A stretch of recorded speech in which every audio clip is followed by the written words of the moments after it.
The last couple of years have been pretty shitty for everybody. How did you handle the lockdowns of the pandemic and the inability to tour? Well, fortunately, it's been rough for most musicians. The pandemic has completely sucked, and we were no different. I mean, we love touring, we love playing live shows. We've always been a live band first. Before we ever did records, we were doing live shows for 15 years at least, and so when we couldn't play live anymore, it was really weird. Um, but we just did the same thing we always do: a lot of drugs and get drunk and get high, and of course, fortunately, being here in Vegas, hookers are essential workers. They're essential workers. They were given a free pass to go to work as long as they kept the mask on their face. They could use all the other things they had. So but yeah, it's been terrible. I'm really glad that we're able to go out and play now. Hopefully, it'll last a few months before they lock us down forever. Yeah, yeah. I see you're out on tour. I also see you've been playing Crazy Train, the Aussie song. How do you rate Randy amongst the metal guitarists? I love Randy. He had his own style and his own sound, and he played with fire, and that to me, like that's the thing. Like, and there's a lot of great guitar players out there, as we all know. You could go on Instagram and see kids that you don't even know what their name is. You've never seen them before, and they're all shredding. But there's a lot of players out there that sound very technically great, but they don't have that fire. I want to hear the fire. Like, there's certain guys that like Eddie Van Halen. Like, a lot of people can play Eruption, but Eddie played with so much fire, and Randy was the same way. And like all the greats, like Stevie Ray Vaughan had that. I mean, but Randy was amazing. And we started doing Crazy Train a few years ago. Actually, when we came to Australia a few years ago, we were doing a live on the Sunset Strip show, and we were doing that. And our singer has the uncanny ability to do a great Ozzy impression. He can do a lot of guys, David Lee Roth, Ozzy, and it's always fun to do bands like that because the guitar playing is great and it's stylish. I can do a better Eddie Van Halen impersonation than I can Randy. Randy's like, he's got his own thing, but he's a great player, obviously. Yeah. We're talking to you today because you've got a new Charvel signature guitar model out. Yeah. When you were getting into guitar, were there other signature guitars that you wanted to get your hands on? Did you want to get Steve's Gem? Did you want Randy's Concorde? Well, when I first started playing, there was not a whole lot. I mean, there was probably some signature guitars, but a lot of the guys that I admired just had just regular guitars. I mean, I don't even know if they were signature models. Like, Eddie obviously built his and made the Frankenstein, and there were guys like Hendrix who just played an upside down Strat. He was like, well, I don't make lefties. I'm going to turn this thing upside down. I was inspired by that. But I've always just been a fan of the way guitars look. To me, they're the coolest looking instruments, and I've noticed that over the years, of course, the '80s were one of the greatest times for everything, colors and patterns and animal print. Obviously there's animal prints on my guitars. They just stand out on stage. And nowadays there's a lot of really dark guitars. There's a lot of black guitars, and especially in metal, there's a lot of dark stuff. And I really like having bright colored guitars and animal print color schemes that are visible from a distance. And I remember talking about that with Paul Gilbert one time, and we were talking about how he was in the band Racer X years ago, and a lot of their guitars were like just pink, neon pink, and we talked about how having a really visible guitar on stage is a really cool thing from the back row. Like, you can see it from a distance, and guitars that are black, they look awesome, but then when you're on stage, they kind of blend into like the roadies and the amps and all that stuff. So it's cool to have a really awesome looking visible guitar on stage. Yeah. So when Charvel first approached you to create a Satchel signature guitar, how'd you feel about that? Well, I was honored because I love all the Charvel stuff, and I've always been a fan. And I'm fairly easy to work with as far as, if you compared me to like probably guys like Guthrie Govan, right? And he's like he's got a lot of things that he wants, and I think he had like recessed, his recessed Floyd, and I'm pretty easy with that kind of stuff. But the Charvels play so well already. It was like, oh, I like, the dinky body style, and I like a lot of their necks just feel good already out of the gate. And so it was more about the look than the feel, because a lot of their guitars feel good to me. A lot of their necks feel good already. So but it was really easy to work with them, and I've got the Fishman Fluence pickups in there, which I love. They're some of the best sounding pickups I've ever heard, and I have never used um, uh, what is it, active pickups before. But when I heard these, I was just like, wow, this is I just got to do it. So they've got those. They've got a Floyd Rose, which I've always been a huge fan of Floyd Rose since I first tried it in 1984. And I know I look like I'm 25, but I'm old enough to have been alive in 1984. And those things are great. If you've never played a Floyd, they're awesome, and they always stay in tune. And the necks on these things feel great, and everything about them is just awesome. So I'm really glad that I'm working with Charvel, and I will be for the foreseeable future. Yeah. So this new one's in satin white Bengal striped. When you introduce a new color scheme guitar to the stage, does that affect everything else, your stage gear? You know what? Thankfully, I've got several colors now. I've got the black and white, the green and white, the purple and black, and the yellow and black. And the great thing about heavy metal is if you can mix and match all your colors. I mean, if you go look at a band like Poison or Whitesnake, they look like their closet just kind of blew up and the clothes just flew onto them. And it doesn't always have to match, but it always looks cool anyway. And it's that's one of the benefits. Sometimes I wear purple with green or white and black with pink, or it doesn't matter. It always looks cool. Mix and match all my bandanas and headbands, and I'm not worried about it. And I don't think most people are. So it's a good thing. So once you exhaust all the color schemes and all the animal patterns possible, what's next? Well, God, what's next? I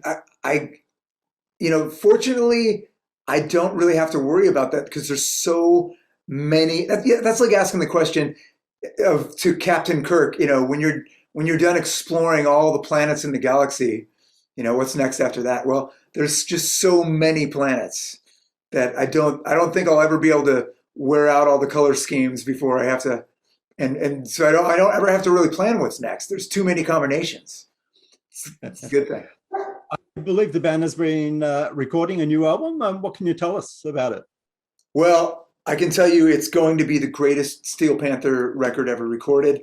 We've had a couple of years, obviously, in the pandemic to write, and I've been writing a lot, and I love a lot of the songs that are on this record. I can tell you one of the songs is called Teleporter. It's about a teleporter. There's also a song called Magical Vagina, which is one of my favorites. There's a lot of great songs on this record. I'm very, very excited. It sounds great so far. We're actually starting to mix it right now, and we're gonna get it out there as soon as possible. It was difficult recording it. I think, like a lot of bands, even though there was a pandemic and there was a lot of time to do stuff, the problem is with a lot of bands, including us, it's a lot of the money that you put into the record is made from being on the road. So you can't go on the road and you don't have any money, and then you don't have any money to spend on the record. So you're just trying to survive, like a lot of people. But we sort of did a lot of it backwards, like doing a lot of the vocals and guitars first, because a lot of what you spend money on is mixing and drum sounds. So you want to go into a good studio for drums, and a lot of other stuff can be recorded, basically on a home computer, with an amp at home, and we just sort of did it backwards. Obviously writing always comes first, and vocals and things like that. And then we went in last and recorded the drums. So the whole process was just a little backwards, but it's at the end of the day, like the good thing about recording now is you can do things completely backwards and still change it at the end of the deal. Like, if you were going to record a song in 1985 and then you had a finished product and it was and you wanted to take a bridge out, you wouldn't have been able to do that except for re-recording the whole song. And now you can just go in and cut something out or whatever. Thankfully, we didn't have to do that with any of this stuff because, I think a lot of recording a good record comes down to pre-production, writing a good song and arranging it and doing all that stuff before you record it. And I think a lot of that, if you do it right, you don't have to backtrack. So.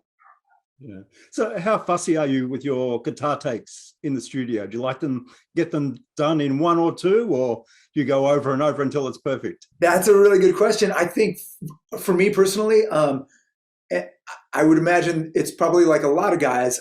I want the end result to be what determines what I keep.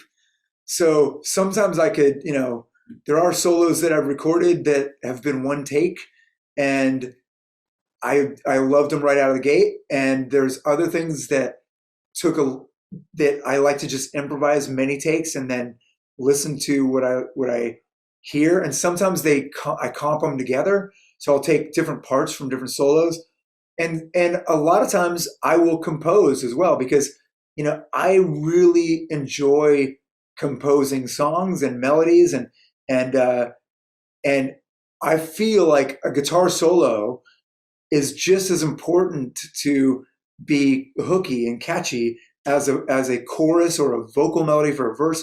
And if it's not a good guitar solo, then it shouldn't be in the song in the first place. So I feel like, sometimes, before I even record a guitar solo, I'll write the guitar solo as I'm writing the song. So I'll hear a melody and I'll compose a solo in my head. And then I might change or add some licks on the fly as I'm recording it.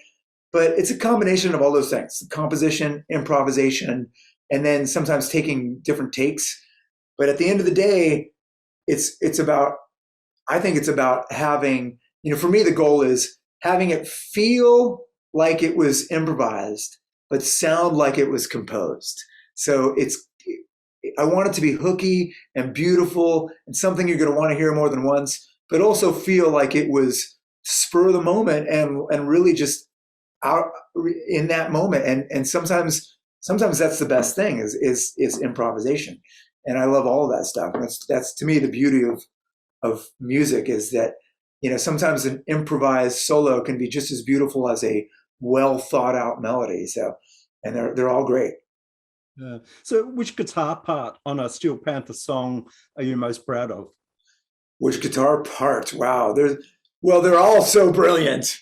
There's a lot of good parts. I mean, I like the riff in Pussy Whipped, and I also like the acoustic guitar part and If You Really, Really Love Me. And I like, to me, like, I love simple things that are repeatable, that anybody can play. I like writing things that somebody who's only been playing 6 months can learn on a guitar and go, oh, I really love that. I mean, because that's what inspired me to play guitar when I was a kid. Hearing, like a lot of old people like me, like some of the first things I learned were like, Smoke on the Water, which is super caveman. It's 3 chords, but it still sounds bitchin' 50 years later. It's still awesome to hear play and sounds great. And so I like the simple stuff. I think on every record that we do, like there's riffs that I really, really like. And then, like Eyes of a Panther on the first record, Death to All But Metal. I mean, I think the Death to All But Metal riff, in the chorus, I think I wrote that in like 1990. And it was just sitting around on a demo. And we didn't put that record out till 2009. So there you go. That's something that you know, a lot of guitar players out there, when they think, oh, I'm never going to get anywhere, I've got all these riffs and I'm never going to get signed or whatever.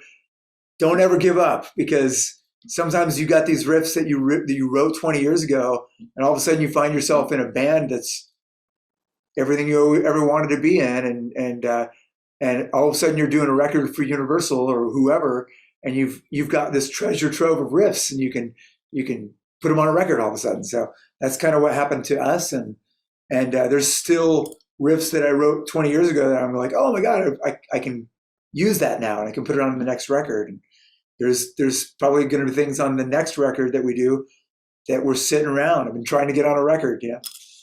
I think Van Halen did that, you know, for years, you know. Yeah. Will we ever see a Satchel solo album? You know, I don't know, because I enjoy writing for Steel Panther so much, and I don't feel like there's any limits to my creativity with Steel Panther, because I've got a great singer who can sing all the stuff that I want to put in a song. I've got a band that supports a lot of the stuff that I write, and I don't feel like I'm trapped, or that I have a lot of stuff that I'm not able to do that I want to do. So this is my main creative outlet, and I really enjoy it. Although at some point, you never know. I mean, maybe Steel Panther will either one of us will just die, or one of us will just quit the band. Oh wait, that already happened. So you know, that just happens sometimes. Bands, you know, go their separate ways, and I'm naturally I love to write songs, so I'll always write songs, and I'll always put out things I think that I enjoy. But for now, I really hope that Steel Panther has several more records in the future, because I love to write songs, and I love the guys I'm in a band with. So that's the goal. Yeah. When you think back to your Australian tours, what memories come to mind? Well, the memories are, there's a lot of really slutty girls in Australia, and I love that. And there's awesome people down there. It is one of my favorite places to go in the world. Every time we go to Australia, the people are awesome. The crowds are awesome. And I fucking miss it. I miss Australia, because every time we go down there, we have a great time. And our tours have been postponed for the last few years because of all this COVID bullshit. And we're finally coming back down there in October. And we're very, very excited, because we were planning on going there last October, and it got postponed. And it was the October before that we were supposed to go. And it's just been pushed back and back and back. And we're finally going to go. And I hope that it doesn't get pushed back again, but it looks like we're going to come. So I'm excited about that. That's great news. Another thing that you've got coming up is a download festival. Do you like the multi-band festivals? Do you hang out with other bands? We do hang out with as many bands as we can. As a matter of fact, there's so many people that we know at those festivals, including crew members and things like that, that every time we do a festival, there's literally, you know, dozens and dozens of people that I run into that I can't even remember their names, because it's like, oh my God, I know that guy. You know, and I know that, like, I have to try to remember all these names, and I'm so old I can barely remember the names of the songs that we do at this point. So, but I love doing festivals, and I'm very excited, because we're supposed to go to Europe next month, and we're going to do a lot of festivals over there, and see a lot of the bands that we haven't seen in a long time. And I get to hang out with those guys, and we get to watch a lot of bands, and it's exciting to do festivals, especially places like Australia, places like Europe, where people love rock music, and the festivals are all about the rock, you know, whereas, you know, here in the United States, that culture has been lost.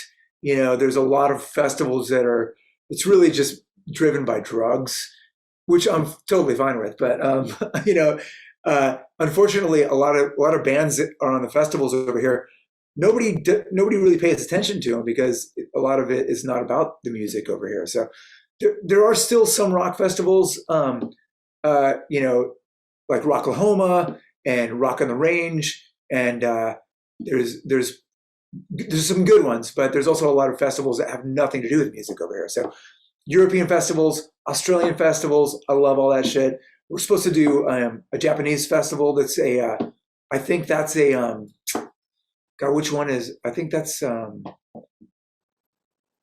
can't remember. I think it's the same one, the Download in Japan.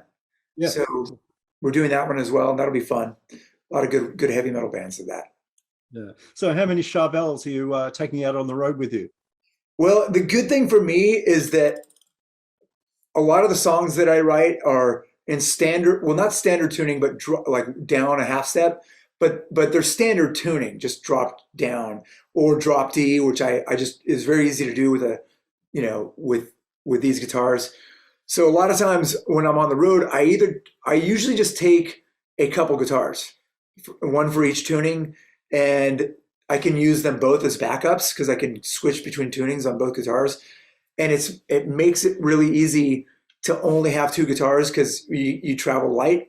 And a lot of bands that I know have 15 guitars, and it's expensive and it's a big pain in the ass. And for me, I tend to think about that when I do write songs. And that way I don't have to have like one guitar for for one song.